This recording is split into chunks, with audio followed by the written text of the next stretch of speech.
Ladies and gentlemen, beer enthusiasts, welcome back to the show. Another episode here on Ideal Homebrewing. We have a new series starting for you today, which we'll get to in just a minute. But first, let's take a look at what we're drinking today. Today I am featuring the Kona Light Blonde Ale by the Kona Brewing Company. They are a brewing company out of Hawaii, and they make quite a few different beers that I enjoy. This one I got at the local Hy-Vee, and we're going to give it a try today. I have not had this one by Kona, so I'm excited to dive into it and see how well it tastes. It says, a day well lived deserves a refreshing light beer that captures the golden hour of island life in a bottle. Cheers to you. It's actually pretty good. It has a nice light taste. It's only sitting here at about 4.2 ABV with an IBU of 18. And I'm getting a little bit of a caramely malt flavor with just a slight hint of a mango accent there. It's actually really nice. Now you might be asking yourself, John, how do you know this? What do you mean? What are you talking about? We'll get to that in just a minute. The other day I was out at a local hotspot here in town called El Bay Shop. And it's a giant beer wall, and they have over 262 beers on tap, all craft. A few weeks prior to this, I introduced my friend that I was drinking with to Tip the Cow by Single Speed Brewing. It was my featured beer a few episodes ago, so if you haven't checked that one out yet, make sure you do so. It was pretty good. It didn't suit him. It wasn't his favorite type of stout. But he did go ahead and ask me, why is it that I like Guinness, but not Tip the Cow? Especially if they're both a stout, milky, kind of creamy, and heavy. So that got me thinking, why is that? What is it that makes a gold ale different than a dark stout? And to my wife, all beer tastes the same. Gross. But we all know that's not true. Because she's wrong. And my wife just got home. Hi. 12 seconds later. No. Why don't you like it? It tastes like beer. I would like to officially welcome you to the new segment here on Ideal Homebrewing titled, What the Brew. We're going to look into all the different styles, what makes an ale, what makes an IPA. All of life's questions about beer will be answered, guaranteed. But first, if you happen to be like me, where you're just starting out as a home brewer, or maybe just now getting into the world of beer, you might be lost in the vocabulary of beer. I know I sure was.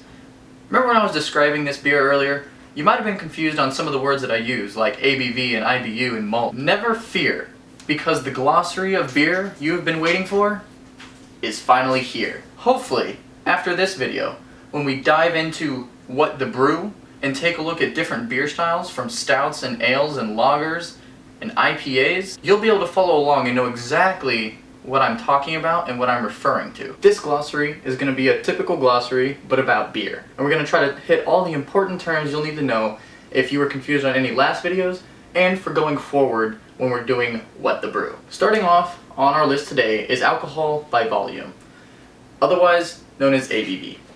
ABV is the mathematical equation of how much alcohol there is per liter of beer.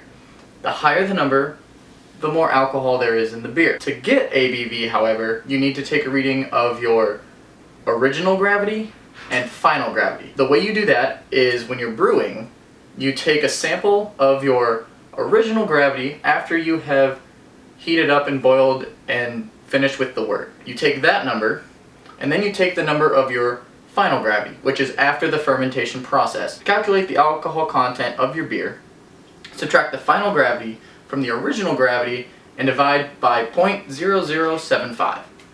Or you can do what everyone else does, including me, and use an online ABV calculator. Simply Google it, one will pop up right here, and just put in your original gravity right here and your final gravity right here. Figure out which gravity unit you're using, and boom, it'll come up with your alcohol content there at the bottom. Next is when you're tasting a beer and someone might refer to the body of it. The body is simply how thick it feels on your palate. The next term we have is carboy. If you remember back in past videos, I was talking about my fermenter, the brown barrel keg-like device.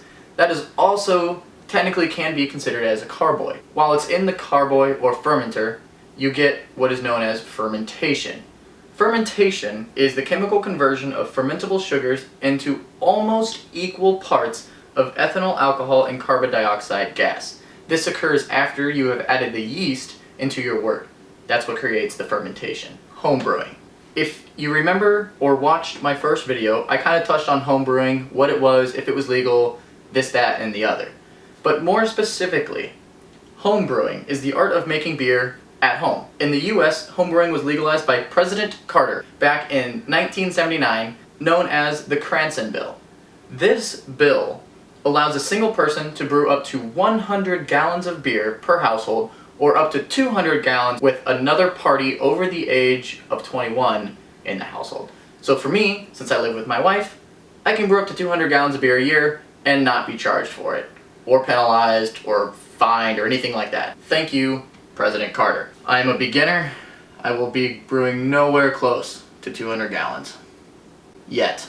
But we'll get there. The other thing that a lot of home brewers mention and use, or you might have heard frequently, is the word hops. When I first started, I thought a hop was some sort of device used during the brew making process. In fact, it is not. Hops are a perennial vine plant, known by its Latin word Humulus lupulus. I'm very positive I messed that word up, but we don't care. Only the female ripened flower is used for flavoring the beer. Apart from contributing bitterness, hops impart the aroma and flavor and inhibit the growth of bacteria. You throw the hops in while you are making the wort. Sometimes you throw it in right at the end of it, sometimes you throw it in at the beginning. Depending on when you throw it in, will depend on how bitter your beer comes out. There's different ways, different times you can throw it in. But that's what hops are, and I was very confused on that. When I was describing this beer here, I mentioned it had an IBU of 18. You can't know the number just by tasting it. I mean, you can tell if it's more bitter or not, obviously. IBU is your International Bitterness Units measurement. And the way they figure that out is it's the measure of the alpha hop acids that have been exposed to heat in 1 liter of beer. The higher the number, the more bitter your beer, and vice versa. Next, we have malt.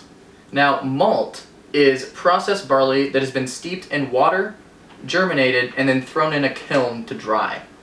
The drying process stops the germination and converts all of the insoluble starch in the barley to the soluble solution of sugars in the malt, which is then used to make the wort. We'll touch on malt aromas and hop aromas a little bit later in this video. If you're a beginner brewer like me and you're just working with kits, most of the time that will come with a malt extract, which is what that can was that we use to make our beer with. Now, a malt extract is basically just a thick syrup or sometimes a dried powder that is prepared from malt and sometimes used in brewing, like in my case. In an earlier video I made, I mentioned that you should mash the like button, which you should, so make sure you do that. The reason I said mash was because it's actually a term sometimes used in brewing.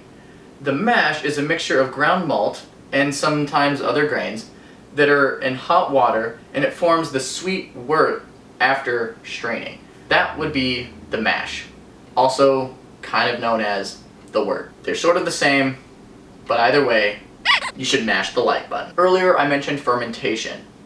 One of the big ingredients that is needed for fermentation is the yeast. There is a lot of strands of yeast out there used specifically for different types and styles of beer. The yeast we use for brewing isn't the same type of yeast that you would use for bread making. During fermentation, the yeast converts the natural malt sugars into the alcohol and carbon dioxide.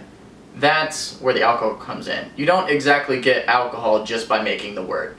It's just flavored water still. Once you add the yeast, that's when the alcohol magic starts happening. Now, some other terms that weren't mentioned in this glossary that I won't get into too much detail basically go around how you can really get the most out of tasting beer. I find this really helpful beer tasting sheet online that I'm going to start using when it comes time to tasting any of the beers that I have brewed here at home. That way I know that I'm explaining it to you guys in the best possible way. It's here on craftbeer.com, and it goes and walks you through the appearance, the aroma, the flavor and aftertaste, as well as how well it sits on your palate. And it goes into depth as far as like the color, the clarity, the foam texture, the aroma of the alcohol, hops, and malt.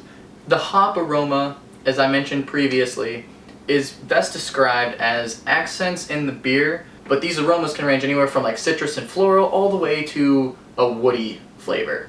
Next you have the malt aroma, which are the accents in the beer from the malts and grains used during the wort process, the wort making process, if you will. Those can range anywhere from sort of bready and light all the way to your chocolatey and caramel flavor. They also affect the color of the beer when it is done fermenting. If it's a chocolatey malt, it's typically going to be more of a darker sort of stout beer. If it's sort of a bready malt, then it's going to come out as a light beer like this one. I really hope that that helps you out in understanding some of the terms and words that I'll be using when describing beers or anytime I'm brewing in the future. We will see you guys again next time when we are taking a deeper look into a specific style of beer here on What the Brew at Ideal Homebrewing. Maybe figure out why my friend likes one stout but not the other. For your guys' convenience, all of the links that I have used for today's video will be down in the description below.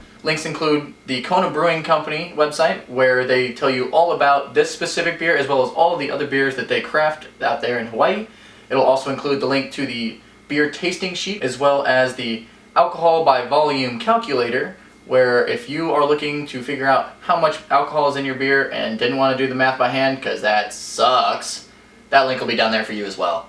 Thank you guys so much. As always, cheers to you.